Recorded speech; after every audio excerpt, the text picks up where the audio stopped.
personality. Now, School Growth Clinic has got three main objectives to strengthen leadership, self-awareness, and decision making. To equip school leaders or school owners, proprietors, administrators across Africa with deeper insight into their leadership personalities, who they have around, and they themselves, and how they can adjust to to ensure that they are effective in their delivery as school leaders, to use the medium of one-to-one interviews of successful practitioners to facilitate strategic decisions that improve school culture and performance. And today we're going to have one of our good and successful, I would say successful principals and educationists talking to the person about their life, their journey, and see how what we can handpick and what we can pull out of him to add to our value and direct our course and sail our ship to where it has to be. The second objective of School Growth Clinic is to drive sustainable school growth and innovation. Use real leadership interviews and coaching conversations to uncover practical strategies for enrollment growth, staff motivation, academic excellence, and financial stability tailored to the African education context. Right. And number three, build a collaborative Pan-African school leaders community. And that's what we're trying to do, that we don't live in silos, we don't live by ourselves, but we pool resources, pool strengths together, create an online community, irrespective of where you are, where you live, that we can do this together to foster mentorship, peer learning, all of us working together. And I believe in partnership. I believe in collaboration. I believe that when we share resources together, we're able to deliver things effectively. And that's what School Growth Clinic is about. And I want to say thank you to my team, Edmond and Angie, for organizing this and putting this together. We are looking forward to have a full house of not less than 100 people here. So people are joining gradually. If you have a colleague who's supposed to be here who signed up and is not here, just send them a message. Wake them up. I'm sure they're still sleeping. Tell them the School Growth Clinic is on. Send them a message. Just support our team to remind people that time is on, because sometimes people do oversleep and they wake up. All right. So good morning to you. Today, I am privileged to have a great man here. He would he would switch on his video very soon. But I've known this man for many, many, many, many years, and I've seen him rise up so quickly, and I admire him so much. He is Mr. Michael Mensah, visionary architect of academic excellence, I'll put it.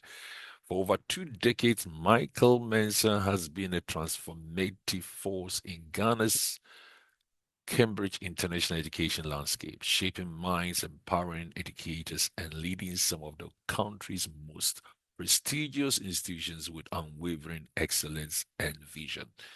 An admirable personality he has. He is the principal at British International School, where he continues to drive innovation, academic rigor, and holistic school development across all levels of the institution. Michael has served with distinction as head of school at three premier institutions, leaving an indelible mark at each one of them. He has served at Oyster Academy, served at Angel Specialist School International, also served as at East Airport International School. What a great journey. And each one of them, I personally know he made a great impact in that location. Ladies and gentlemen, I want us, with all our emojis, let's welcome our guest today, the first on School Growth Clinic, Mr. Michael Mensah. Please, where are you? If you don't mind, let me add you to the spotlight. Okay, great man. How are you, sir? I'm doing well. Thank you very much, Reverend Grand Bulmuo. I'm excited to be here. I'm excited, equally excited, and we're gonna have a conversation. Awesome, awesome, awesome. Thank you. Thank you, sir. Right. Thank you so much. So, School Growth Clinic family, whilst we are having the conversation for the first segment of School Growth Clinic, if you have any question, post it in the chat. My team will be monitoring it, and in between the session, I will be reading it out, and hopefully we can make the best out of it. Right. So, Michael, how has it been? Yes, sir. It's been great. Awesome. It's been Awesome. great. The Awesome. the, the year has started very well, and we're really enjoying our children as they are back in school. Brilliant. Brilliant. For the sake of our participants, do you mind sharing your journey? I mean, your whole education journey running up to where you are. Where did you start from? Did you start from as a teacher, a classroom assistant? Or where did you start from? If you just give us a brief summary of your journey, your background, so they don't think you just drop out of the skies. Thank you very much, Mr. Grand Bumo, for having me. And I greet you all, esteemed directors, educational leaders, consultants, teachers, and administrators. My utmost regard to all of you. I'm excited to be with you and to share a few experiences. So, thank you very much. My journey has started way back in 2003 when I just finished my national service after Okay. my first degree in education from University of Cape Coast. The best university, I would say. Yeah. You're right, sir. Yes, and then I had this opportunity to start my journey as a classroom teacher. The first class I taught was 7-year-olds in class two at East Airport International School, a Okay. school located on the Spintex Road. And um, I had joined my colleague and seniors from UCC who held my hand and showed me how education in the international school space is like. And so I had the benefit of having initial mentors, and and then over the years, I taught for 4 years, and then an opportunity came for um, to fill a vacancy for the head of academics. And then guess what? I remember being called into a meeting, and my director asked, um, "Do you feel that you can do this work?" By the way, your seniors came in and they recommended that you're the best person for this job. I was so excited. I was and took up the challenge, and then that began my leadership role. What do you think And they then saw in you that distinguished you, that made them to recommend you? Hmm, that's a very good question. Um, I think later I found out that they had seen the spirit of excellence. They had seen the art of paying attention to detail, and also most importantly, the willingness to do what others were not willing to do. The willingness to take risks, and and they have great respect for that. So they had recommended me to the director. I think that's what they saw. Yeah, Wow. Right. yeah, Right. If you just join us, this is the first edition of the School Growth Clinic, and our guest is Michael Mensah, who is currently the principal of British International School, and he's just talking about his journey in leadership. So your first school was at Airport, East Airport, and yeah. then Spirit of Excellence, attention to detail, willingness to take risks. And that's very, very, very exciting. Do you think that probably has been one of the lining factors why you rose up between 2003 all the way to 2005? That's about 22 years, sustained growth. Do you think that's carried on? And has it been the trend, people talking about these qualities you possess? I think so. I think that that has um I think I acquired that from my upbringing. Okay. We were raised from a background where if you didn't have money, Mm, then you had to carry yourself in a way that qualified you for it. If you didn't right. have opportunities, you had to carry yourself in a way and be diligent in a way that qualified you for it. So that we are told that some were born with silver spoons, but if you didn't have the silver spoon, then you have to find a way to carve one for yourself. Mm, And that generated the spirit of excellence. You had to do things in an exceptional way, because there are right. many ways of getting good attention, Mm. and one way is to be excellent at what you do. So literally, your formative years had a domino effect, kind of a build on gradually forming you and shaping your perspective, and then gradually. Right. So from East Airport, what was the next stop, and what led So, to that move? mm, so from East Airport, I did 10 years at East Airport and then transitioned to my family had to move to Tema. And Right. so my next stop was the Angel Specialist School International. Where Um, I met you for the first time, I think. Yes, yes. Yeah, I think you first met me at East Airport, East where Airport. All right. yes, I felt Okay.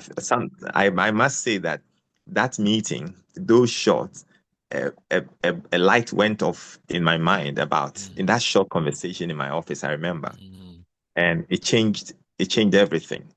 Tell me And about it. I'm not sure how I sounded, whatever I told you. I can't really remember.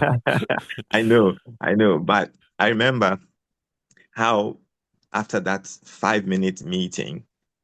I felt that, oh, there's a bigger world of education out there. There's a bigger scope. There are dimensions to this whole educational platform that we are all on. And it matters who is speaking to you. It matters who is coaching you. It matters who is guiding you and leading you. And I felt very, very inspired. When you walked out of my office, it took me a couple of days to ruminate and Mm. to regurgitate on the things that you had said to me in that meeting, and I never Right, forget. Yes, I right, knew my life will right, never be the same from right, that meeting. right. Yeah, And but you haven't given me any money for that I yet. know. All right, don't worry. So we are at Angels now. Yes, yes. So at Angel, my goal was to set up the Cambridge program Okay. and to train teachers and ensure that the school achieved extraordinary success. That school had already made huge strides in the BEC examination, and they were onboarding onto the Cambridge program, and they asked me to lead that team to get it done. And in 2 years, we had remarkable success that has carried the school up until even achieving the British Council Partner Schools School of Okay. the Year Oh in wow. in recent times. Oh Yes, wow. yes. That's great. That's your legacy. Right. So We from praise God. Angels, what else? So then from Angels, still in the same tema environs, I had the opportunity to work with the Oyster Academy, as it Okay. were, to replicate what I did at Angels, and for 8 years. And the result is there for everyone to see. God gave us grace as a pioneering school in the program, to have, for example, in their first results, the minimum grade students had was a B. So you can imagine it was just amazing. Wow. And then from Oyster to Then yeah. Oyster to British International School, Were where I've you been were for the you were you headhunted, or it was just by choice? okay from I think I'll just put you After on the East spot Airport, now. yes. After East Airport, all the other appointments have been headhunt. Yes, by the Okay. grace of God. Okay. Yes, Okay. yes. All right. All right. Now, let's not think that this has been without challenges, right? Mm. I know you're highlighting some of the achievements, but what major challenges have you faced in your professional journey as a principal something you can share for our participants to know, and how did you manage around them? Mm, interesting. So as a principal, you are you are like the pivot around which all stakeholders revolve. Mm, And so you have parents or your clients depending on you, teachers relying on you, the external bigger educational world depending on you. You have students whose success depend on you directly. And you have everybody looking up to you. The challenge has been how do you serve all these people and meet their needs satisfactorily, you know, in line with your school's goals, you know. So the challenge would be um, high expectations of parents, and sometimes as a principal, your role is dual. So, for mm, example, you have operational responsibilities, you have managerial responsibilities, but then there are things that are not directly under your control. right. So you really want things done. You know what to do. You know the strategic pathways to take to get things happen. However, you have to now persuade school owners to be in line, you know, to align and then to get these things done. And when you are caught in that place, it can be a very challenging quagmire for any principal. Can you give me a And but practical example of a member of staff that frustrated you and probably one of those managerial challenges? Because I believe there are a common thread that, yes, woven across most schools, and people here, participants here would definitely identify it, but probably they want to see, no, how did you handle that? Give us an example. Are we probably in a different RAM and you are in a different RAM and everything looks cozy? Give us a practical example. thank you. So everywhere you go, you will find out that your staff will leave you at a time that you'd least expect, for example. Right, right. So the term, not even, let's say the first term. Okay. If they leave in the first term, those are that's usually the traditionally the transitional time for every teacher to move on and all that. So you definitely expect teachers to move at the end of the academic year and may not show up in going forward. But if you find yourself in, say, second term or third term and your teacher suddenly leaves, Mm, let's say at the time that your students are on their last lap preparing for external examinations or some critical competition, and then your teacher leaves, mm, that's that's real trouble. And your parents are on you. They're asking, "Oh, so you brought us this far," pretty much like what Moses experienced. You brought us this way to leave our children hanging like this, right? Where is that teacher, Mr. Mensah? Where is that teacher? We hear that that teacher has left. The children are writing the exam in 3 months, and your teacher is left. What are you going to do? And that's a big challenge for every principal. And you have to quickly and figure out who is the best fit for that situation. You have to think of multiple ways of finding the most suitable person to prepare the children for the occasion. There have been times that I have had to step in and teach as principal, you know, mm. just to make sure that Okay, the okay. students preparing for external exam are ready. Yes, So the fact that you are a principal does not mean teaching ceases to exist. You that's right. have to be ready and malleable, willing to step in when duty calls. Exactly, Wow. exactly. Of course, that's what we are first. We Mm. are first teachers, and then we are administrators and principals, and call it any other name. Yes. You are quoted to have said that entrepreneurship is key to school growth. Um, what do you mean by that? Is it that the head must be entrepreneuring, must be business minded, or the core curriculum must be entrepreneurship focused? Mm.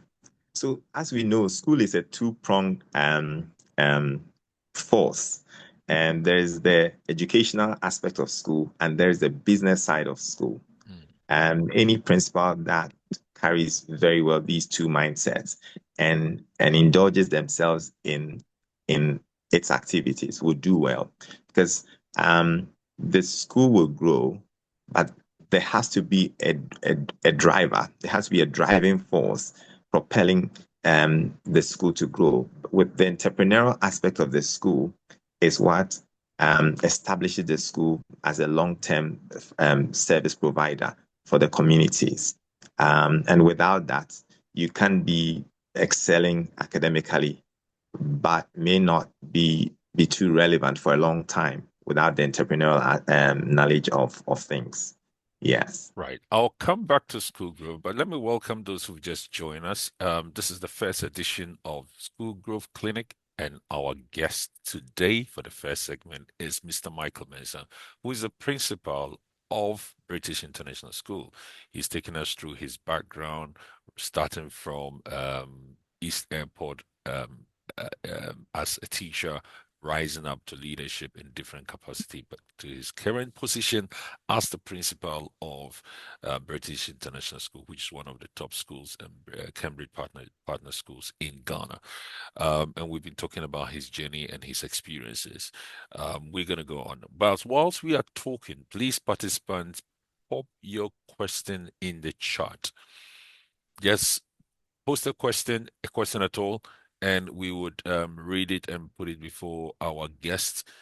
We still have about another 30 minutes to go for this segment, so we still have more conversations to have before we go into the second segment, where we can talk about. We'll do a presentation, a plenary presentation on school growth. Right. So let me come back to you, Mr. Mensah, how do you define school growth beyond just numbers? I know most schools want numbers. Numbers are important, especially if you are in a community where you can't or you are unable to charge high school fees. Then you need a number. So school tends to be a number game. You either need the numbers to keep the fees low, or you have smaller numbers and you keep the fees high. But then in general, how do you define school growth? If they say, oh, that school is growing, that school is developing, that school is expanding, what in your perspective is school growth? Mm. So school growth, I would be biased on organic school growth. Okay. So for school growth um is seen in the numerical the obvious one is the numerical strength of the school. And then we have the human capacity development, where the individual, the students, the teachers are growing in their influence of the educational goal. You Mm, know, they are becoming more relevant. They are okay. transforming lives, enhancing success chances of students. Their students are are becoming um, influential in the space, you know, in the educational space. So school growth one um, shows in numbers, definitely. And without numbers, it's hard to convince anybody that your school is growing. But what organically influences that external or extrinsic or exogenous growth is the capacity, the growth of the individuals within the school when where your the capacities of your teachers are broadening, their mindset is reforming, they are seeing things from a bigger point of view. They are becoming more, for example, entrepreneurial. They're seeing the business side of school. So your teachers are becoming more, for example, customer satisfaction minded. They see it as client based resource, and they see themselves as more than teachers. That's when your school is growing. And in fact, if you find yourself on that path, almost naturally you begin to see numbers in your school. So school growth is pretty much like um, anything church growth or political party growth. The way things grow organically is by looking at the cell, Mm. and it's how you pay attention to the one cell, and then it grows to affect everything else. So that's how I would define school growth. Interesting. So ultimately, whatever you do must reflect on the numbers. Definitely. definitely. And a lot of factors determine that. Right. Like what you said from the beginning, you talked about leadership, Okay. self-awareness, and then Okay. decision making, which is what School Growth Clinic is about. Leadership, self-awareness, and decision making. If you get these things right, almost naturally, your school will begin to show signs of growth. Just like how I think in the primary school and in early years, they talk about growth as one of um, the signs of a living thing. Um, Okay. Okay. so and for an organism to grow, it has to have certain things, and it's the only way you show that you are really alive and you're in business. Right. So I like the bit about the leadership. That means and it's not just the leader as a principal. What would you categorize as leadership? Is it the principal's attitude, behavior? Does that alone bring about the growth?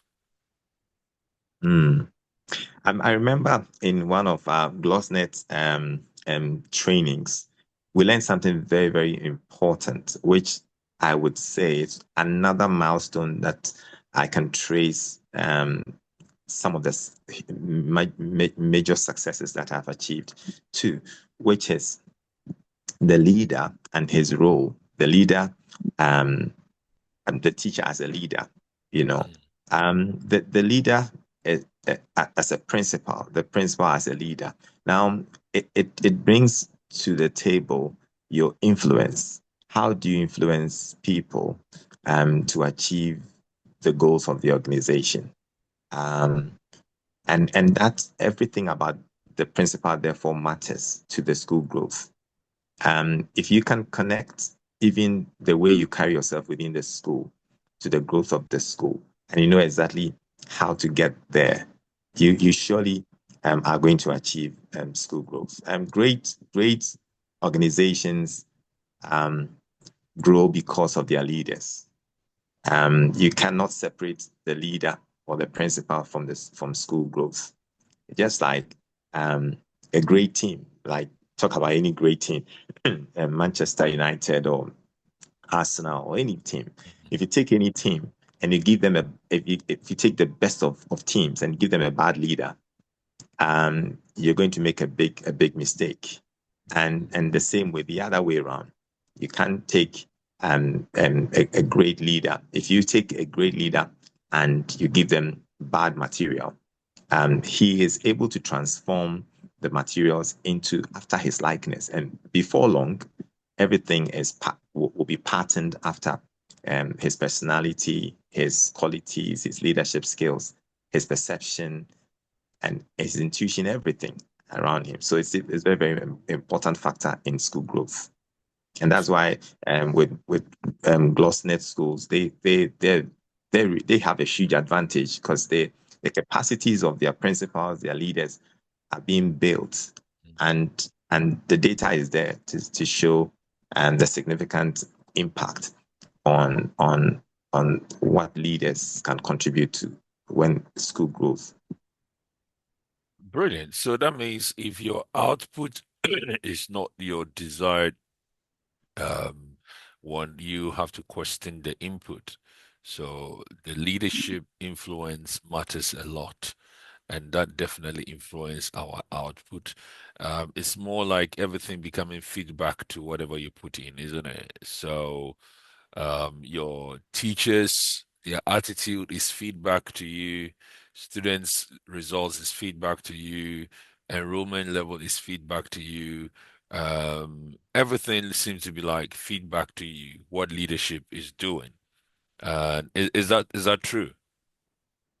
Yes, yeah, it's like a cycle. Um, Everything is a reflection of the leader, and that's direct feedback. So for example, if you find out that let's say your staff is showing up late, it may not be apart from the fact that it may be a systemic issue. And of course, the leader is responsible for the system to put a strong system in place to manage everything that needs to be achieved. For example, if you want your staff showing up on time, you put in a system, but you lead the system.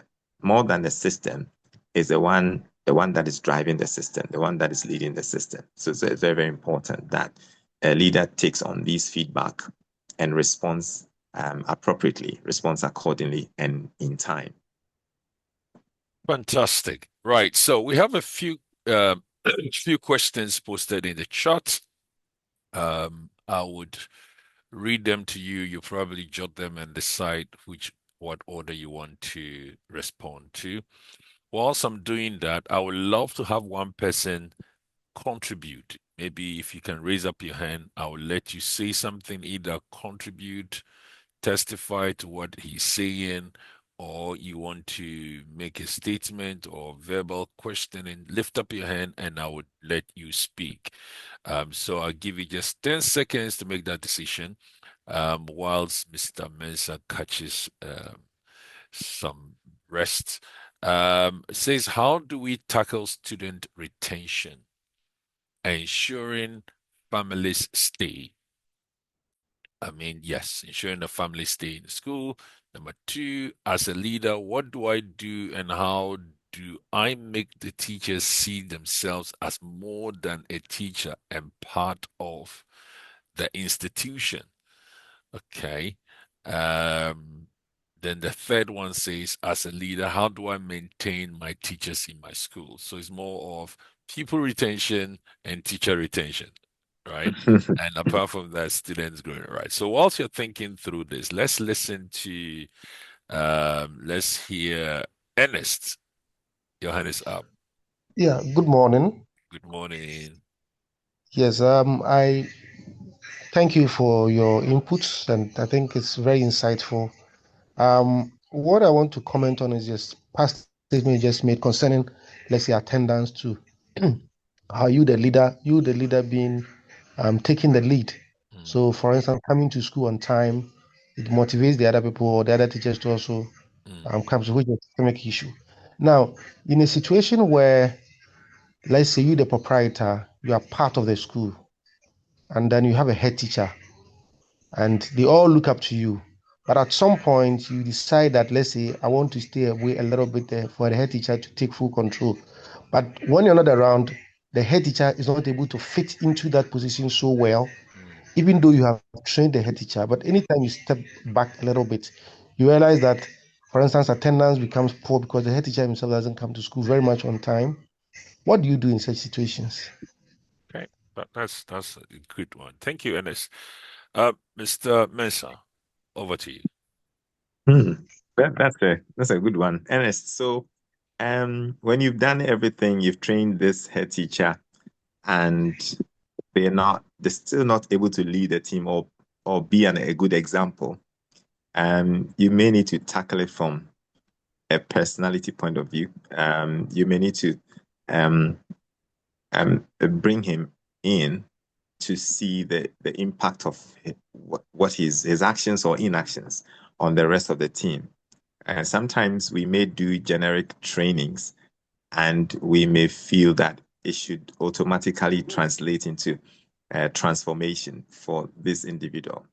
You may need to be now zero in and narrow into to show him empirically what he's doing or what he's not doing is impacting um, the school. Of course, but you could also give him targets, okay, and be specific with targets, expectations for him. And of course, if it's you could reward him when he's able to achieve that. And of course, the stick will also work if the goal is not achieved. But definitely it is imperative that a school leader, a principal, um, um, rubs positively on his team and should be able to, carry the team along with specific characteristics that will grow the larger school. Yes. Right. I think that's a great one, and I like the point you made, the personality thing. we definitely sometimes take long to make changes in schools, don't we? Especially if the person has been there for a long time, and you probably equate the longevity with competence, and it becomes a bit of difficulty. Should I replace him? Should I not replace him? How will the people react? What about this? What about that? But then the personality element is very key. Sometimes the person doesn't know because people need to know before they can do. And if they don't know, they can't do. They are not exposed to what good quality leadership is. They haven't seen it modeled anywhere. Then it's difficult to create and replicate if the person is not a natural creator and innovative leader, isn't it? So we demand almost like water from a rock. When the rock hasn't got Mm. the ability to produce the water, then we get frustrated. The other thing is probably to go the multi-leadership approach, where you have probably a team of senior leaders, and you can rotate the leadership every term in terms of who leads the team. So you can have one who is pastoral, one who is academic, and one who is probably administrative, and they all are a team. But then who leads the team can be rotated every term. So you, the proprietor, are just using that to see where do you get the best outcome when someone is leading. Then from there, you probably can decide to open after a year or two. You open an interview. You advertise the job, and any of the three can choose to to take it. Then you can from there make a transition to have a permanent head. So you can use a different strategy to identifying who's got a competence because sometimes we Africans are so much position oriented rather than responsibility oriented. It's all about posts. I'm in charge. And once there's no supervision, that's it. Remember, people do what you expect, not what you expect. So as long as you are not there as a proprietor, because they are used to you micromanaging them and leading them, that doesn't mean that they whatever you taught them has been invested. Then the last point I want to probably contribute to that is, do they want to do the job? And that's what Michael was talking about, the willingness to do. If the will isn't there, Michael, that's a difficult one, isn't it? Yes, it is. That's it, For and that's sure. what you mentioned when you said you were at East Yeah, Airport, which is yeah. I really like that, the willingness to do, which is good. Do they want to do it? Do they want to really do it, or they're just there for the money? So it's probably we not being afraid to let heads roll and till we get the right person we want. Thank you for that response. Now, Michael, you are trolled with a lot of questions here. Let's go for the first one. Um, Now, the first person is saying, how do you tackle student retention? When families are leaving your school, you are unable to retain them. How do you really get families liking your school and retaining them in your school? This one is from Christiana Pierre Paul. I think that's a very important one. It's the ideal thing, and every school's dream to be able to retain, in fact, families for as long as the children are in school going age. In fact, and there are schools that have actually attained that, but here's how they do it. Especially nowadays, schools are engaged in data-driven um, decisions, so they do surveys and they know exactly what Mm, families and mm, parents are looking out for. And they do their best to try to meet them halfway, to as much as possible meet their needs. Um, and when you do that, you're able to retain the families. Now, having good qualified teachers, professionals who are well trained can also help you retain your teachers, because Mr. Grant will always talks about quality assurance. Your quality assurance systems would definitely, if you're serving your clients well, the holistically would definitely um, keep everybody around as long as they're in there. And of course, he talks about decision making. And if you get the decision about school fees, the timing of school fees, the quantum leaps of school fees, how do you pace school fees decisions, considering the economy, considering so many matrices, and then coming to a point where you can even include dialoguing with your parents before you introduce school fees increments.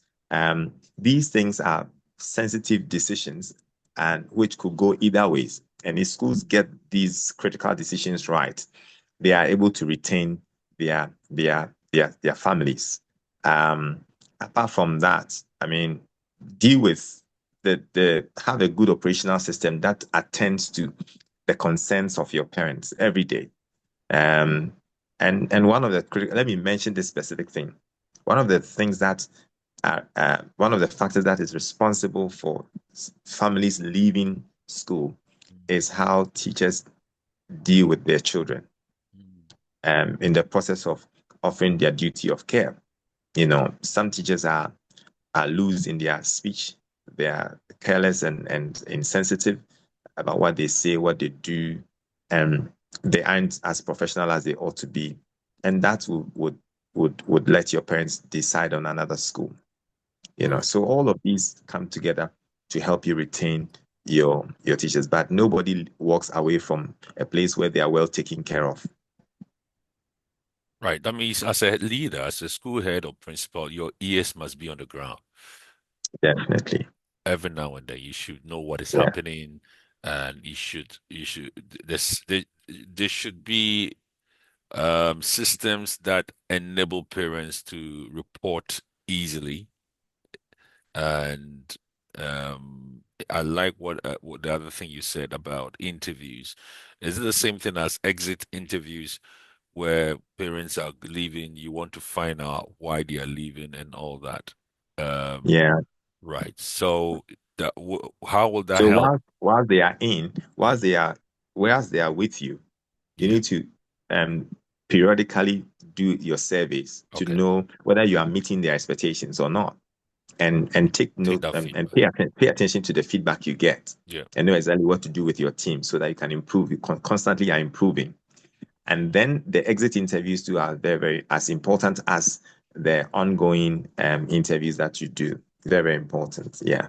Right. Brilliant. So parental surveys, just to get your perception about your school and then work on the feedback. Don't attack parents when they give you negative feedback. It's better to Yeah. take it on board, isn't it? All Yes, right. definitely. Let's go on to this one here. Okay. It says, as a leader, what do I do and how do I make the teachers see themselves as more than a teacher and part of the institution? What role does the school owner play in this? This is from Irene. Hmm. Yeah, give them apart from the training, give them roles that is more than a teacher's role. Hmm. Expose them. Yes, give them such exposures in the school. Sometimes, Dr. Grant will tell you, sometimes let them lead a staff meeting. The traditional staff meeting is led by the principal or by the school admin. Mm, But today, you say today our meeting is being led by, say, so and so head of department for this department. Let them lead, give them opportunities, give them projects, and that is beyond the regular teacher's role. And to undertake, they will naturally begin to feel more than a teacher. mm, You talked about recycling people, or rotating.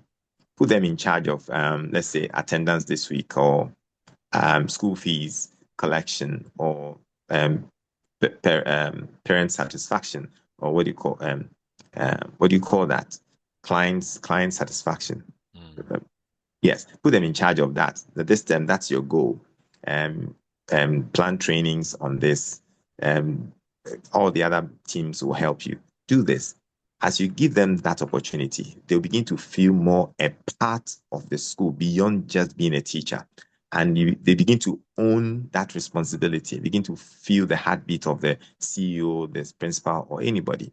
That's a very good feeling. And it gets teachers on your side beyond just coming to school and doing their regular Right. schoolwork. Yeah. But let me ask you, so how do you deal with the fear that if you empower teachers, they may end up leaving your school because that's one of the few complaints we get from school leaders that when they train them, they send them to training. Some even send the teachers to training, but refuse to deliver the certificate to the teachers because once they have it, they will use it as part of their evidence for personal development and move. So they just get scared giving adding value to teachers because they think after they've added value to them, they leave them suddenly. How do you respond to this? Oh, that's a serious one. It's a question that comes up for every leaders meeting.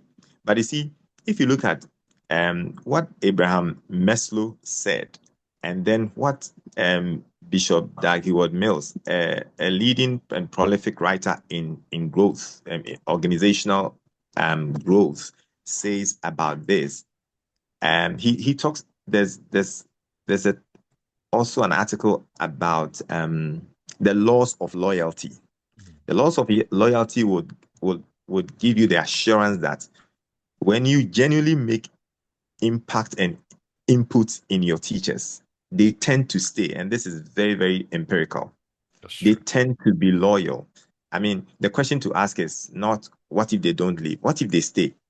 The question Mhm. is more, what if they stay? What if you invest in them and they stay? Now, everybody wants to feel a part of a school that is growing. And the investment you make in them now makes them feel a part of the school. And as they put in, as they make their contribution and they see the reward thereof, they want to stay. And then, I mean, there are schools in Ghana here, um, not even to talk about the pre-sex and the Wesley girls and all this. We're talking about regular private schools, that whose teachers have stayed with them, some for 20 years, 25 years, and 30 years. They invested in these people and they stayed. So it proves that not everybody will leave you when you invest them. Most people would return the favor, So that's the That's assurance true to because you. Yes, I think there are success stories like that in most schools. Like people have stayed there for 25 years. All their children have attended that school and that's all right. that. There must be a reason why they are glued to the vision there. That is true. Thank you so much for that. There's another question here, and this is coming from Rhoda. As a leader, how do I maintain my teachers in my school? I think we've responded to similar thing. How do we sustain good teachers in the school? Is it about salary or the teacher's motivation to stay or go? This is from Maunu. It's all about teachers retention, teachers retention, teacher retention. Do you want to add to that, or we should move on? Yeah, I think a little bit more. Okay. Someone recently, I heard a very funny comment, but I paid attention to it, and I think it makes sense. It says teachers are like women. If you know how to treat them, they have a way of responding in an amazing way. Okay. So, for example, you'll be amazed. Teachers are not asking for much. I mean, it's debatable though.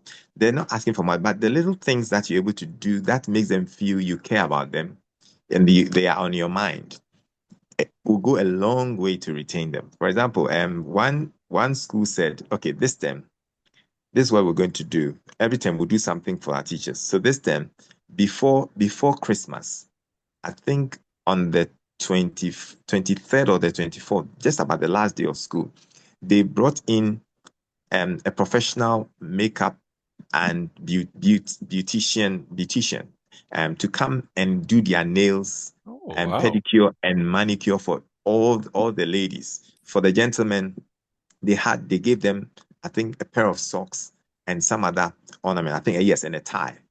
That just that gesture, you it was amazing that the feedback they got. They never thought that something as small, let me call it, as small as doing the nails of a teacher for the vacation, for the Christmas break, or doing their lashes.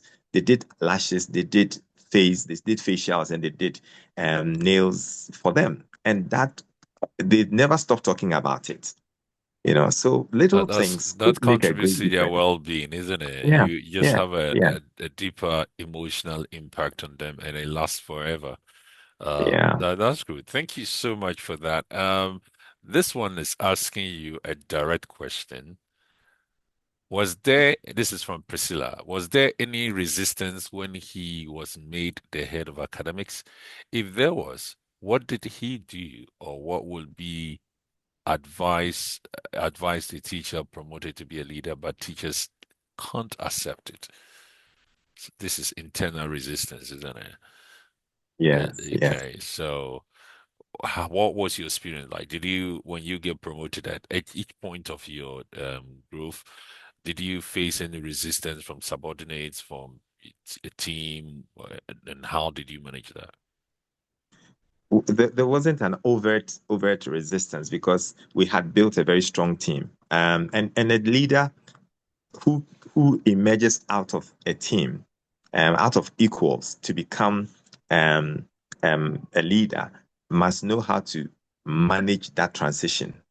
You manage it with a lot of courtesy, manage it with a lot of decorum, a lot of respect, you know, and professionalism. And without that, you're going to incur a lot of resistance that will mar your new transition, opposition. You don't have to be mean. You just have to know how to relate with people. And relationships are very important.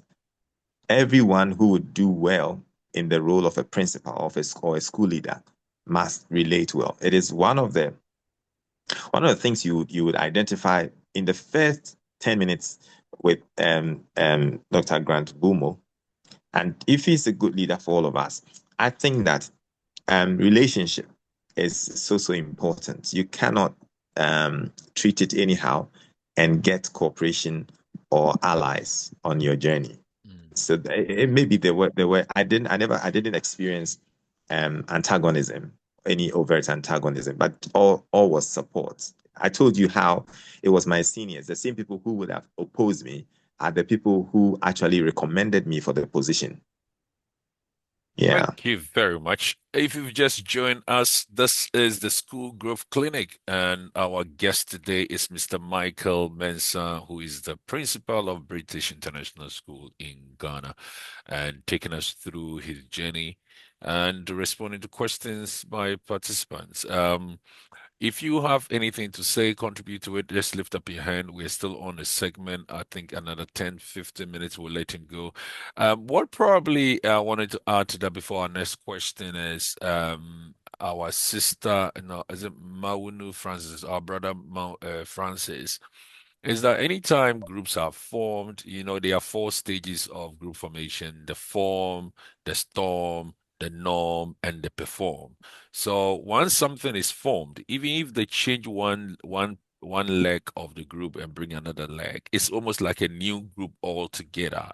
That is the forming stage. The next stage is the storming stage. People rebel, people react, it's just cause and effect, right? They say leadership, everything is cause, leadership is cause and everything is effect. So gradually, there will be instituted new norms, new practices, new ways of doing things, which will be normalized. And from there, you can start performing. You don't just move from form to perform. So you move from form to storm to norm to perform. If you can go through that process easily and quickly, it will probably help you to start delivering. But some people, it takes a long time when they become so sensitive and they are not able to really build bridges and also compromise and work with people before they start delivering. I would normally wait and use whatever is the system gradually before I introduce change, because people don't respond to change easily. So yeah, that would probably help. Let me read this question whilst Mr. Mensah is thinking through it. I will pick up Irene's contribution. Right. So, Mr. Mensah, this one is saying sometimes school owners tend to equate loyalty to competence. When we want to fill positions with much consideration of competence and personality traits, that suits the position. Right. So what do you think about that? And also share more insights for regrowth in numerical decline, exam performance. So Nancy Dia wants to look about, okay, is thinking of probably you've peaked and then let's later on your standards are falling, how do you retune and regroup from there? So whilst you're thinking through that, let's listen to Irene. Hello, Irene. Hello, Irene. Your hand is up. Hello. Please, can you hear me? Yes, I can hear you, Irene. Okay. Good morning to you all. Hello, Sir Michael. And let's say I Hi. joined the clinic because I saw Sir Michael on the flyer.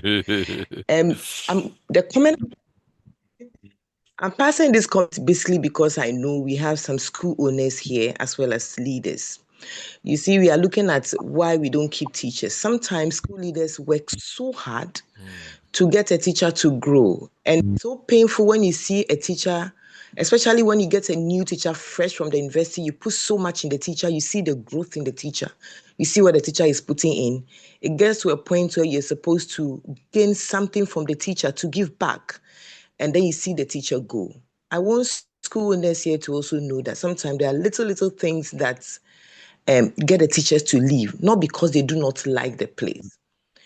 I'll just give an example. A month has ended. In your contract with the teacher, you get a teacher to know that maybe the last day of the month I pay you, or the 25th of the month I pay you.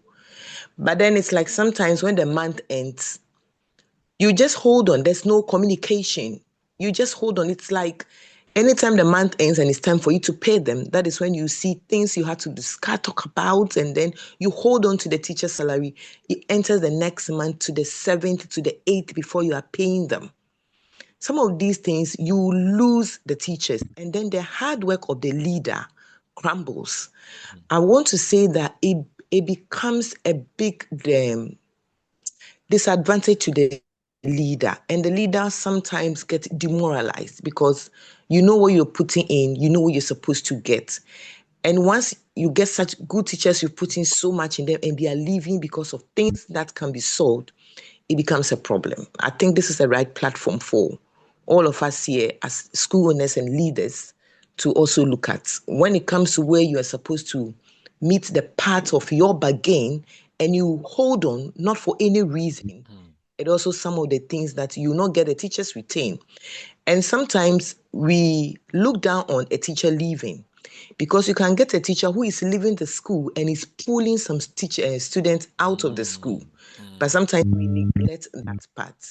I think I will just drop in this one for now. As the conversation go on, I may have a few things that I can Irene, add. you Thank you so much. drop you drop apport. This is apport. Thank you so much. I tell you. I tell you. That is real good contribution.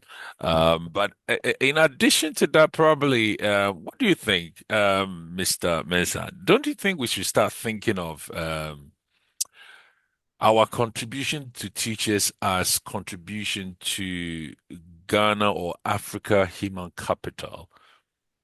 Because I at the think end so. of the day, is the African child who will benefit if they move to another school, bar whatever situation that may. Yes, I know it's painful, and as someone is gaining your teacher, you might be gaining another school's teacher. What do you think? But sometimes I look at it from that perspective, that at the end of the day, we are building the total capital, human capital and resource within education. Probably I'm getting crazy. What's your thought on that? Well, I think people like relationships a lot. So let me use this example. So, for instance, two suitors are have sandwiched a lady. She has to make a choice. Each of these Mm, two gentlemen would have to have a competitive edge. Give this lady a reason to say I do to them and not the other person. You mm, don't even have to know what this other person, but then you need to know what the need of the lady is. Then you can have an advantage. That's your advantage. mm, I think we don't take time to know our teachers, and it's very, very important. For example, we found out in a survey recently that at the interview stage, whilst we are asking teachers a lot of questions, we don't even find out whether their personal goals, their personal aspirations align with our school's aspirations. and you assume that, oh, they're just excited, they want to work. No, it's not every place they are seeking to work. They're seeking to work in a specific environment. If you Mm, can provide that sort of environment through knowledge for them, then it becomes they make your school a home or their second home. And I think schools, teachers, or administrators or school owners must begin to pay attention to the dynamics of the individual, their personality and their aspirations. So you can lengthen the days, their days in your school. And Mr. Grant Bulmuo said that it's important that um, you we need to have this conversation and begin to look at these things so that we can retain. But whilst you are gaining from another school is gaining from you. It's a marketplace. We call it a marketplace. So I think the directors should understand that also. mm, There's a mm, dynamic of the marketplace. Market is can be volatile. It could go mm, either ways, mm, and you mm. have to figure out how to operate in the marketplace. Thank you very much for that. Before you go on to talking about the regrowth idea, my team would like me to just share with you that the Data Master platform, which they have been building for a couple of years now, is ready. And so if you go to datamastergh.com, datamastergh.com, you can go in and check it out for yourself. It's a new modern upgraded data management system for schools. Now, on this, you can actually have your front desk where you can have admission inquiries registered in, your visitors, everything on the student information, fees collection, parents can pay directly here, and it also has an inbuilt accounting facility. You can track your incomes. And what I love about this is the behavior management. The behavior management is it's an opportunity to be able to I hope they haven't disable this one. An opportunity to, I'm using a different account. Yes. So as a teacher, you can actually award behavior. If it's a positive behavior, the child is seeing the child with good teamwork, positive contribution. You can select it and go and award it to a child, right? So you go to the register, you pick up the child, and then you can do multiple children, and then you can award the children. It will go to their children's dashboard. Parents can see that their child has been awarded, and then you can also do negative one as well, and you get a notification. Parent gets a notification in real time. In real time, you can actually do a negative one and depending on the negative and positive behavior narrations, your school can have a customized one. So if the child is being rude to a teacher, the teacher can register rudeness to and award it to the child. So it's got that. It's got examination component for your exam analysis, grading and reporting, attendance register. You can mark attendance of your school in real time, depending on which one has been assigned to the teacher. The teacher is able to load the class and mark the register. This is a pilot one. So, and the register, you can register attendance, present, excuse level, depending on the how you want your attendance register to be labeled. They can do that, and also number of minutes if the child is late to the class, if there's any note is on there. So there are quite a number of things. The lesson plans, managing the lesson plans, the syllabus, the topics, or in the human resource, teachers can ask for pay leave. You can monitor teachers' attendance, leave applications can be done. The messaging, there's a notice board within the school where schools can actually post and have their internal communication within that. And then parents also can send messages as well. You can email directly, send text message indirectly. You can have your school inventory stock for everything you have in there. There's a download center, which is like a library. You teachers can take a picture of a textbook and send it to to children to download for homework if they want to. Reports are all done, financial reports, all kinds of reports are on there. You can generate daily attendance, students' behavior report, exam results, fees report, staff payrolls. There's a payroll facility in there where the teachers can have their pay slip sent to their dashboard straight away every month so that they can download their digital payroll. Everything is done with the tax component embedded within the payroll and different aspects. So if you are interested, get in touch with Africa Education Gateway.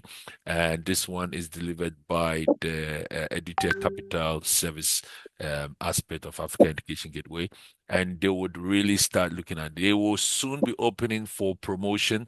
It officially gets on from September, this September academic year, but the process takes long. So they will start advertising so that you can sign up. There's a promotion that is coming up soon so that you can be part of that promotion. It's a comprehensive management system for schools, and people are really keen to know it. So early birds, very helpful to you. Please get in touch with them. You know that you always get the best from Africa Education Gateway. Mr. Michael Mensah, what do you think about Data Master? I think it's superb. I'm just listening and I'm amazed how a software could have such a school base capacity. I mean I was doing a checklist as you were mentioning. I realized that everything a school would need to function well Yeah. as was in there. And Yes. your academic team and as well as your administrative team would really love it. Yes, we are Yeah. really pushing and trying to make it functional and dynamic for schools. So it's delayed Thank about you. two Thank years, you very but much. we wanted the best out of it, and the government is even interested. The government of Ghana is also interested in it, but it's cloud based as well, and Mm. we are working very hard. September, people can start using it, but from now, when people sign up, we'll start onboarding them and getting things ready, because it takes about a month or two to really get everybody on.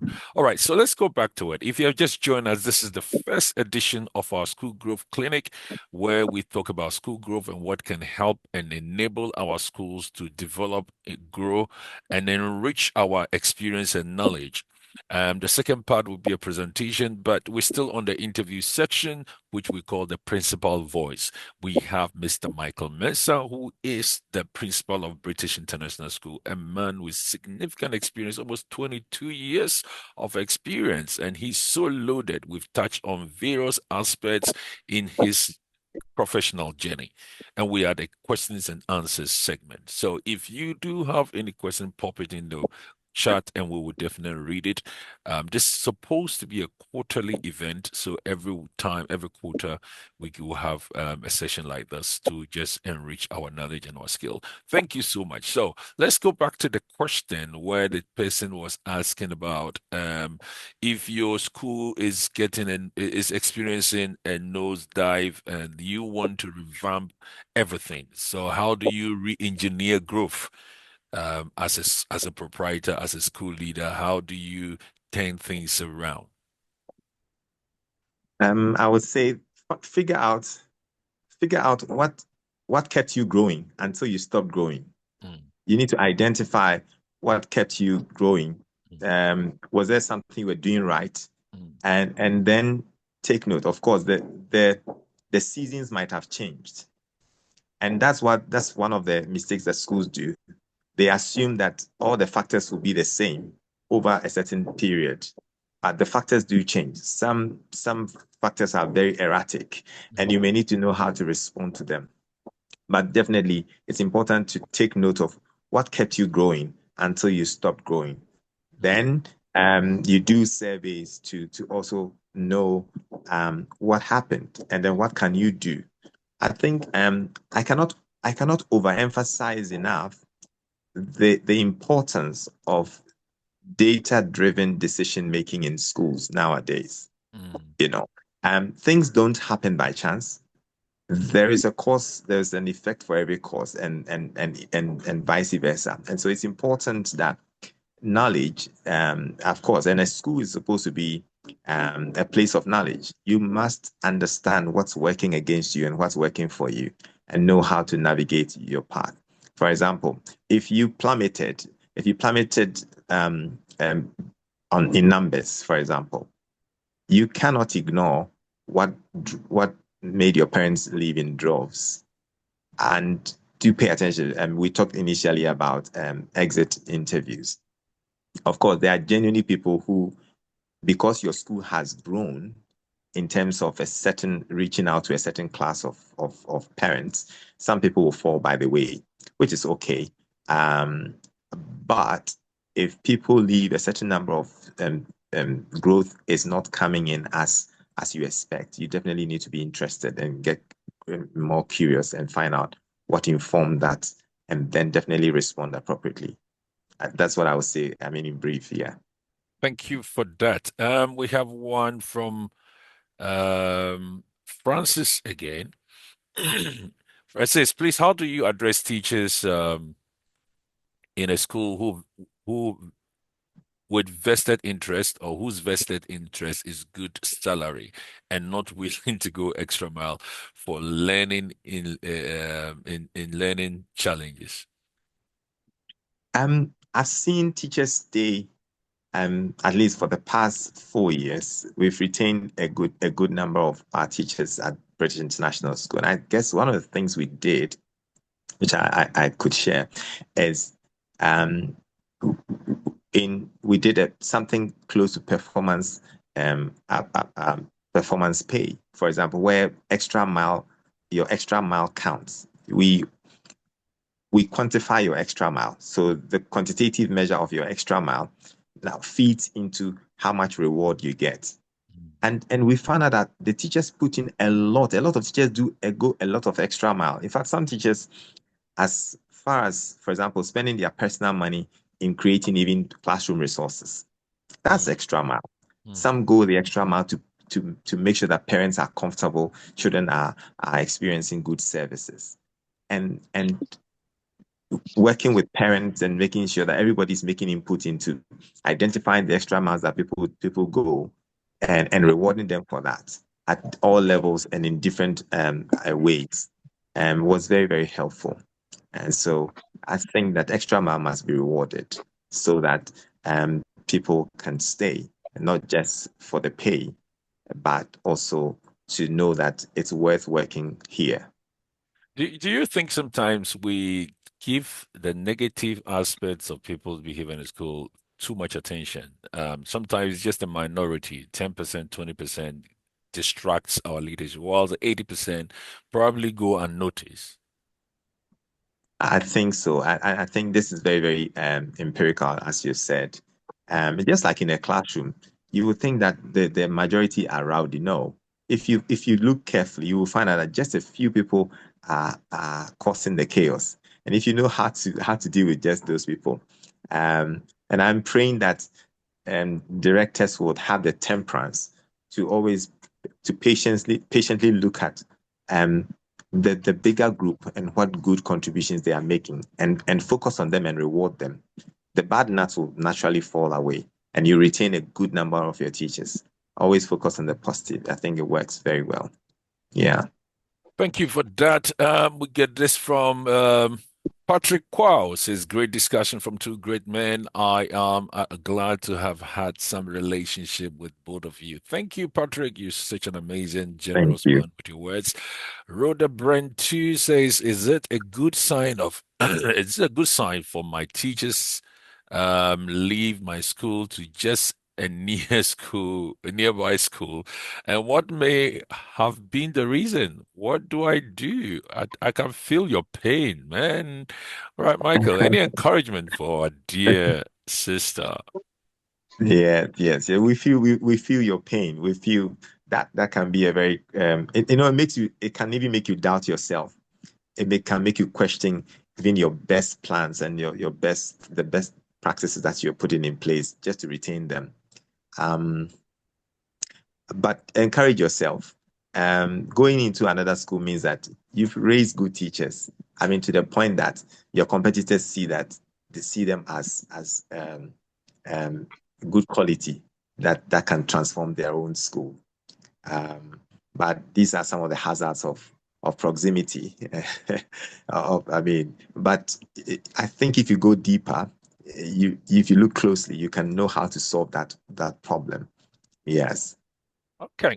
Now you mentioned about parental perception, interviews, surveys, and student voice, and all those things we normally would do to get feedback. Bridget Safwaje says, please, my school conducts survey for learners, parents, and even the staff. After the survey, the feedback was given to staff through individual touch bases, but some of the staff disagree with the comments that the children gave. These same learners gave the teachers high scores in some areas and low scores in other areas, but they didn't want to agree with the weak areas identified, which they felt was some sort of an attack. How do you handle situations like this? Well, I think sometimes teachers may need to be open-minded and very objective, and sorry, and be academic in the way they evaluate or analyze feedback that they get, and be very unemotional about things. Okay, so if you look at it objectively, instead of being defensive, you may be able to pick up what is it that I'm not getting right, and use that as a fuel for good practice. Um, but each item must be looked at in its own merit. You know, and I think that will be very helpful. Open-mindedness is very critical, and defensiveness won't get us anywhere. Yeah, but help them to look at such feedback in a very objective way. Um, Probably should they consider the style of communication and disseminating the feedback rather than giving it to making it personal and individual, probably announce it as feedback to all of us, collective responsibility rather than individuals or departmental mass. But this is us. This is what the children are saying about us as a group, as a team, and we need to work to improve it. What do you think? Would that probably make the reaction better, more positive in the way it's probably received? I think so. I very much agree with you. The posture will change when the presentation differs or Mm. is changed a bit. I think that, and that's what we're talking about here, school growth. So we're growing all the time. For example, either the first time you did it, the communication didn't go well. Change it, change the way you presented it, and then maybe their posture will now be more amenable to receiving and the feedback, and be willing to make changes that are necessary for school growth. Great. Okay, let's go. I think we've gone past our time now, but that's fine. As a leader who comes to school early and gets some of the leaders coming in late, um, how would you motivate them to come to school early without taking their interest out of school in a way that even if they are late to school, they would come with great enthusiasm? So this is about punctuality, and yeah, learners punctual or students punctuality to school. This is from Abigail Techi Bochwe.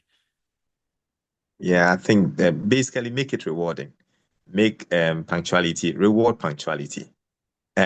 Let it let it be be prioritized. Prioritize it. Anything you want children to, or even humans, I mean adults, to respond to. Prioritize it. Give it attention. Celebrate it. Praise it. Anytime somebody achieves that, talk about it. And of course, in your trainings too, you can talk about these things. And of course, when you have to, do not embarrass people who come to school late, but call them to your office and have a discussion, um, to find out, why do you come to school late? Is there any way we can help you to come to school on time? And that conversation alone can change everything for this particular teacher or this particular student. Yes. And if this conversation comes from leadership, it makes a great deal of difference.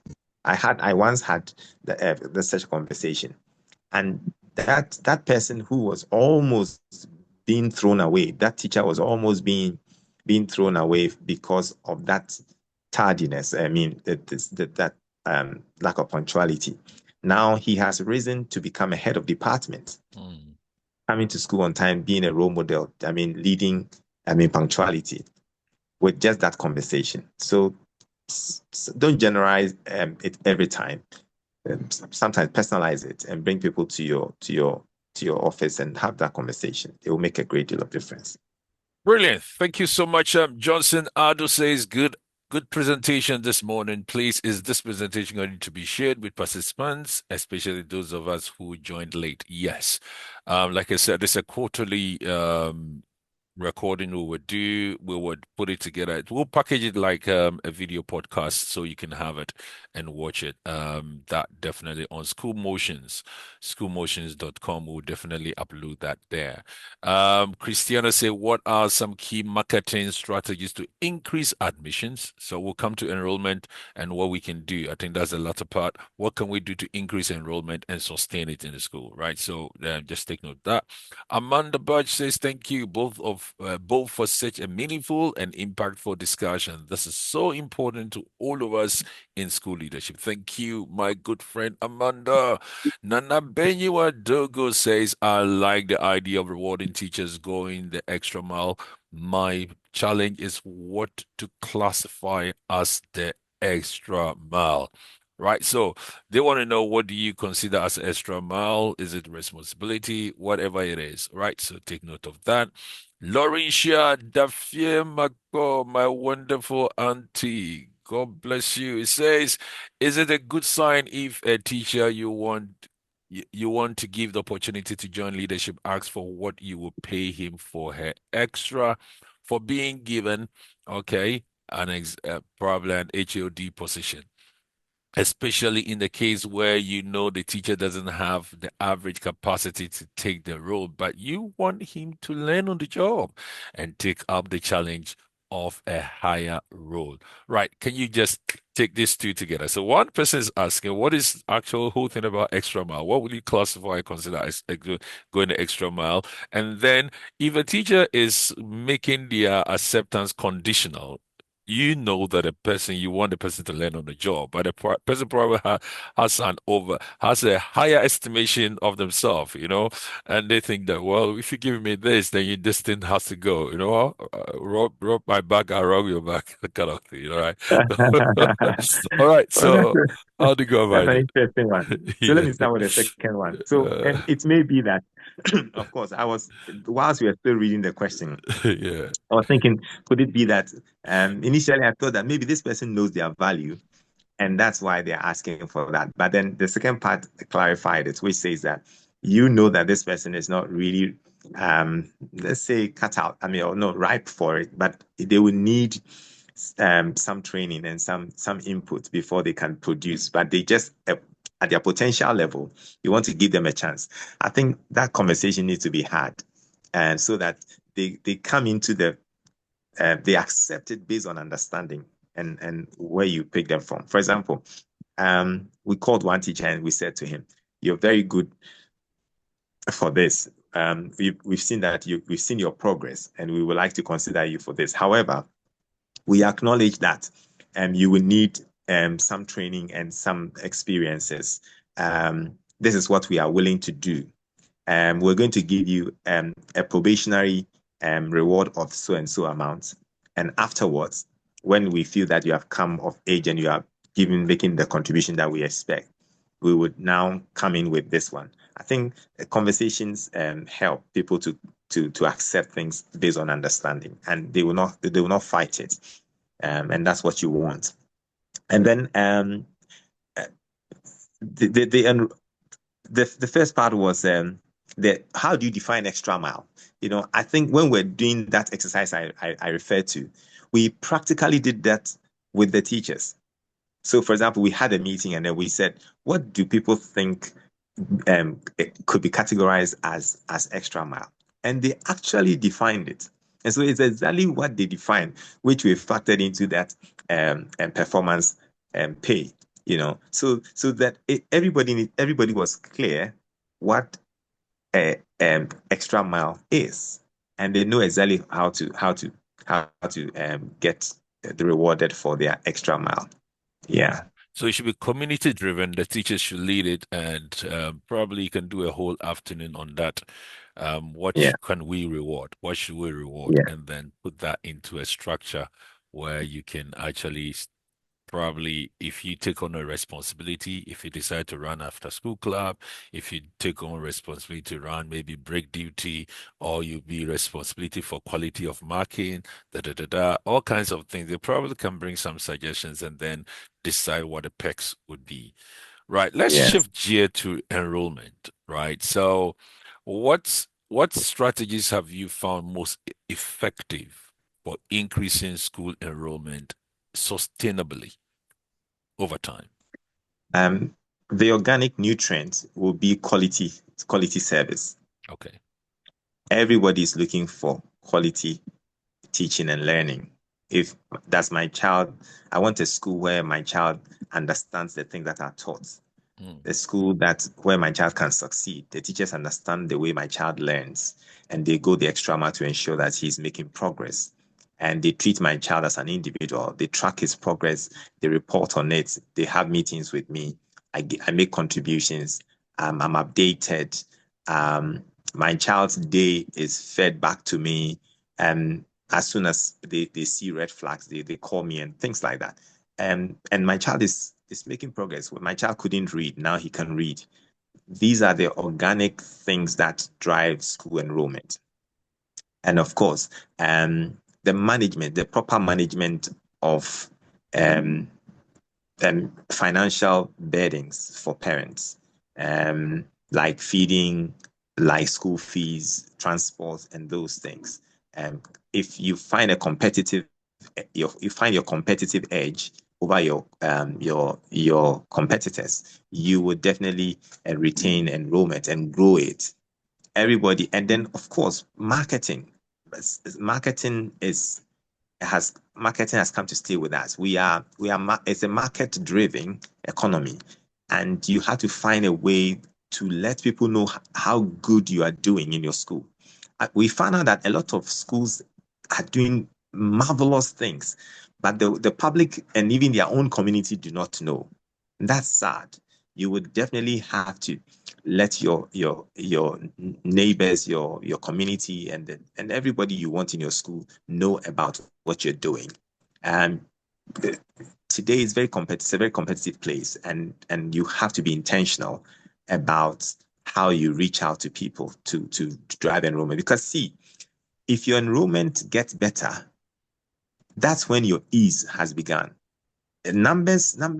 Numbers can bring such ease to your school in an incredible way. mm, When if you don't have the numbers, there's so much pressure on you all the time, and you even end up making mistakes and doing a lot of crazy things. But when the numbers come in, but you have to be intentional. Have a plan. In fact, if you put a few teachers together with maybe two management members, and say, listen, come up with a plan for enrollment to increase our enrollment by say 20% or 10%, and let them come up with a plan and then discuss it with the board, with management, have a budget for it, you'll be amazed how your enrollment will improve. But definitely intentionality is key in reaching this or in achieving this. right. So, I like what you mentioned. So the quality of service, which is the organic aspect, because that's the main product of the school, isn't it? Yeah, The parents are not necessarily coming to look at the colors of your school, or they are looking at the school van. They're coming because they want the value added to their children, which is the that's right. learning, the mileage the child attains as a result of time. So teaching and learning is the main thing. So they want to make sure they get it. There are schools that don't have the best of facilities and whatever, but at least the kids, they listen to the kids. I know some parents who will go to a school when they're looking for a nursery, will go and hang around to listen to the conversation of the children. They visit the school, listen to conversations at are the kids proficient in communication, the accent of the children, the what do you call it? The English people, what is it? Is it what do they call that? The diction, the The vocabulary. dictions and the vocabulary and all that. They listen to all that to make up their mind to know if the Yeah. kids are actually making any inroads in their development.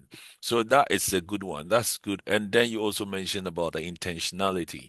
That we definitely have to work on the aesthetics and all those physical appearance and all that, which is great. Thank you so much. Michael Techi, your namesake Michael Techi says, what is the impact of school decision that uses salary deduction as a way of solving teacher lateness? So they're using salary deduction as a deterrent. They have currently eradicated lateness, but what is the future impact? So that is more like a deterrent. If you're late, would you deduct 50 pesos or one CD or two CDs? What is your take on that? Wow, that's an interesting strategy. And then he's saying they've Well, got results. They've eradicated lateness totally. But now he's questioning what is this sustainability of that going to the future? um, maybe we should combine that with um, other incentives. So, for example, I don't know scientifically if this method is withdrawn, would the teachers revert to coming to school late? And are they, even with the current strategy, are they happier in the school? Yes, I'm not coming to school late, but is that motivating? Am I motivated to go the extra mile? Do I love my school better because um, of this strategy? So I think yes, a combination of this and some other information. But then more than just automatically taking their salary or deducting salary, is what I refer to as that conversation. Has the lead? Would you want your leader to know, to be interested in why you come to school late? Has anybody had a conversation with you about why you come to school late and how they can help? So um, the punitive measures could work, but you want teachers who willingly come to school on time and have a good reason to come to school on time all the time. You know, Yeah, but yeah, then the pull factors are also important. Yes, you deduct my salary, but there must be something in there that I'm receiving to accept reduction of salary and keep coming. So there must be some rewarding factors, some conditions and existing systems that's making me want to love coming to the school and that's right. wouldn't mind if they take my salary because I really want to be there. So those elements must be prevailing. The prevailing conditions must be attractive enough. I know in some schools in UK, if you are late repeatedly and consistently, you then have an interview with HR. And any day you are absent, you have an interview with HR. And if it's medical, you need to have evidence and all that. Well, that's developed countries because when they are writing your reference and they are asking how many days you've been absent, that will definitely count and affect your your chances of getting another job. But in Ghana, it doesn't. They don't really want. They give you 24-hour notice and they are gone. And whatever you say doesn't really count, right? So it depends on the situation. But I definitely agree with you, if it works fine, but it has to be an intrinsic value in the person wanting to come to the school every now and then, which is great. Um, hey, so mic is on. Stephen Adai's mic is on. All right. So let's go to um, how would you handle a good teacher whose attitude drags other teachers into quitting the school and driving parents to complain negatively and finally withdraw their children from the school? That's a wicked teacher, isn't it? Good. Very bad. Well, I think if somebody becomes aggrieved and becomes that toxic and becomes counterproductive, you may at some point have to take the hard decision of letting such a teacher move on. This person has become obviously discontented and with the school, and his or her relationship with the school has come to a head. You may need to take that firm and hard, tough decision, but it has to be taken, and let them move on, and instead of staying around to infect good people who would, and that's not good for business, not good for business at all. Yep. Yep. This one is saying I tried the exit feedback for the first time during the Christmas break, and I called parents who had left to know exactly what made them exit. And trust me, it has really informed me on what went on the blind side. The pain is when parents are in one company and one takes the award out, they all zoom out, just as they zoomed in. I must say, getting feedback from parents is one thing, and handling feedback is another. It needs an intentional professionalism. Thank you for that. Robert is saying, kudos to you, Michael Mensah, our mentor Thank you. extraordinary. Oh, hey, they are praising you, Charlie. Please, Your please, fans, my they head come. big, oh, my head big. Mercy, mercy. Okay, keep leading and impacting. All right, we are almost to the end. And it says, Amanda says in multi kids, our church duty of care to students is paramount, and it's a game changer in terms of parents' trust in the school to deliver. Thank you so much for that. Adley said, please, low battery, permission to leave. Thank you. All right. Oh, wow. What a great time now. It's amazing. It's amazing. It's amazing. I'm just going to deliver the plenary session, but let me give Mr. Michael your final remarks, general remarks before we do the plenary presentation on the focus for this season. Now, but before you do that, let me remind people the next school growth clinic is going to be in August, and then the last one will be in October. So we've got August the 15th for the next edition, and then the third one will be October 19th. So we do it 3 times in the year. Yes, so Mr. Michael, your final submission. I know there's so much we could have talked about. There's so much in you. Probably another time we will have this. Yes, please, your final comments. Mm. Well, at my final comments, I'd like to say a very big thank you to um, our leader and edu coach, Mr. Grant Bulmuo, for this his benevolence to have me here. It's been very insightful uh, going through all these questions, and thank you for the opportunity to share the little that I've learned over the years. I think that we should give our teachers a compelling reason to stay, as well as give our parents a compelling reason to remain loyal to us. This is the way we stay in business, and we have to be intentional about growth. Pay attention to every data, every feedback that you receive, and know how to respond, not react to the things that you receive. Get every teacher on board and have conversations with people. Yes, the systems and the automated deduction systems might work, but you want to be genuinely interested in people. I'm telling you, you would retain more by dealing with people personally and showing them good conduct, um, as even a marketing tool. Do it professionally, do it even as a marketing thing, but definitely when you are personally interested in people, they will stay and they would want to work and even go the extra mile for you or stay longer if they are parents with you. I wish all teachers, I wish directors, school owners, principals, um, greater enrollment this year, and wish everyone the very best. Thank you. Right, Mr. Michael Mensah, you're such an amazing, inspirational, awesome educationist. Thank you so much for making time to be with us. Does anybody have anything to say, contribute? Maybe you want to lift up your hand. Let's give opportunity if you want to say something to Mr. Michael. How's been the impact on you? Lift up your hand before we use the last 10 minutes to wrap up.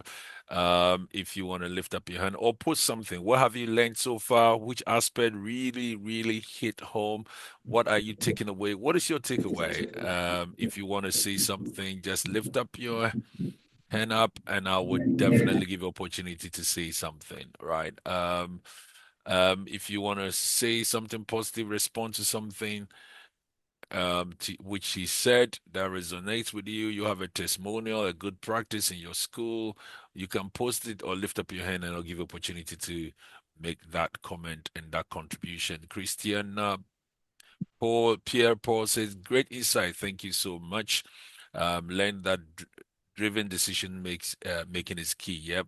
Auntie Laurentia says, please, Michael should be brought again. We are grateful. Thank you, Pastor Grant. Thank you, thank you, thank you. Definitely, I think we need Michael again. Last year, it Grateful. was the last 2 years we had you at the Festival of Education, which is definitely coming on in July. Thank you so much. We were so grateful to have you last 2 years. Thank you so much. Michael, for those of you just joined, Michael is the principal of British International School, and you can have him just Google British International School, and I'm sure you can get every information about him you want to consult.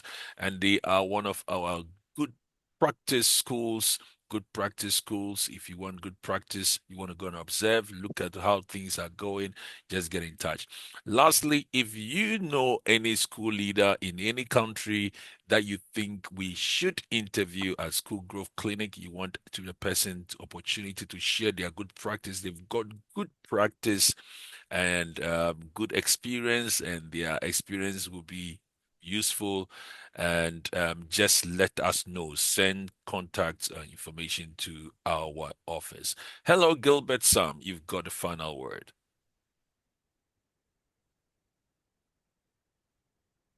Hello, Gilbert. Your hand was up. Right. So, Sorry, hello. Good hi, morning. Gilbert. Morning. Yes, thank you very much, You're and welcome. for giving us this opportunity to join this Mm, great um, education. I just want to add some touches to whatever was said over here. mm, I pick a lesson, and I want to also add something.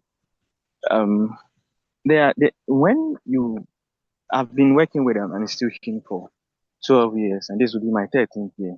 mm, The question you have yourself is, why would somebody keep that long? mhm, Um, One thing I observed was personal relationship. My director knows each person's house. mm, How many of us knows our staff house, where they stay, our homes? He knows everybody. And I was having a program on Saturday. We are in Eastern region, we are in Crow, and he was in Takrady Friday, but he was able to attend the program Saturday. mm, So that bond between the leader and the staff. mm, If I'm 13 years, I came to meet some of the staff who are now 20 mm, years in the school. And one thing they prioritize is staff accommodation issues. Do we look at that? You work with them after 5 years. They ask you, where do you prefer staying in the future? If it's a land, they'll get the land for you after 5 years. After 10 years, they'll start to help you build. What will happen? You get the best out of the people, mm, and you will get them. That staff retention is zero. It's zero in some schools, and in where I work now. So let me add that to leaders should pay attention to other things apart from we think more about our investments, but the person you are working with is much part is kind of he's a growth engine, the teacher, the staff. Does the security man knows much about your school? How do you treat them? How do you relate to them? So I would say that leaders on Thank board you here so should, much, should, should go Gilbert. beyond. Yeah. go beyond the school Um, curriculum. just Go to the to school. sorry to cut in. Oh, don't worry. Thank you It's a very good much. pro no no no you don't go yet. It's a good don't go Okay, yet. okay, okay. It's a good thing, and when something good is happening somewhere, we have to name it, right? Okay. Sometimes we name and shame, but let's name and appreciate, right? And so, which school are you referring to? Where are you teaching now? I Um, know the school I probably, but I don't want you to know mention. the school. All Okay, right, what that's school Hope is it? Free School. Okay, Hope and the Free name, School. yes, It's under Village of Hope, a yes. subsidiary of Village of Hope in Good. Gomuapete. Ngomafete. But we have that subsidiary in Kwau, Nkwetia, And what's the name of the your direct head? um, Richmond Kumiye Boachum. Fantastic. Mr. Oku used to be the headmaster, and he introduced me to your platform. Yes. Yes. Yes, Th Richmond Oku, Richard Thank you. Oku, sorry. Thank you. So And then it's my good. director, whom I work with, is Richmond Kumiye Boachum. Fantastic. Just send them He our was in appreciation. Takoradi Friday, and he was able to attend my program Saturday. Brilliant. So that Brilliant. tells you how passionate the person is with relationship. You are the kind of teachers, staff, and colleagues who every principal and every leader will dream of. Thank you. Continue Yes, to be you're as welcome. loyal as you are, and send them our You're welcome. love and let them know that look, their good works have come to our notice. Thank you so You're welcome. much, Gilbert, You're and we welcome. You're appreciate it. welcome. There You're are welcome. loads of messages here, and just reading it out quickly. Okay, Amanda, as a reminder to listen and to respond to staff concerns. Right, that's good. Abigail teaches say, I'm taking the communication with learners to know what makes them late and also to be with good communication and with parents. What an amazing presentation. So glad I was able to be part of this. So much wealth of knowledge. Thanks, Michael. Thanks, Dr. Grant. Please, I learned that leadership influence matters most in school growth. Mercy says, I have really learned a lot. It is the little things we do for teachers that shows we care that makes the difference. And Estina says, hello, I just joined. I couldn't get access early. Please, can I get the summary of the whole? Yes, you'll be getting the video link soon so you can watch it over and over. That's the whole idea of the School Growth Clinic. God bless you, Sir Michael and Reverend Grant. Isabella says it has always been an amazing opportunity to be part of every education that goes on here. I thank you to you both. There's always something new to learn. My take home is taking feedback seriously, and also my teachers should feel part of the institution, not just to be seen as teachers, including the cooks, including the security guards, including the cleaners. They should all even know how your BEC results were, how your Cambridge results went, because they are all contributing factors to the success of your school. So keep them in the loop, break down the communication to their level, and I believe they will appreciate you and feel part of it, that they are just not an attachment and an accessory of your school, but they contribute a lot. Let the kids know that even the cook's contribution is adding value to them. Samson says, thank you, Gilbert, for that input. Mr. Manson, you are excellent. Thank you for sharing to educate. Naomi, we have faith. Wow, Naomi, how are you? Thank you all, and God bless you. Thank you so much. Unfortunately, I couldn't do this presentation. We got 3 minutes. I would definitely be sharing these slides with you. It's just got to add a bit of thoughts to whatever we shared so that I don't waste people's time. We always want to start on time and finish on time. And I'm glad you came. My name is Grant Bulmuo, your host for School Growth Play.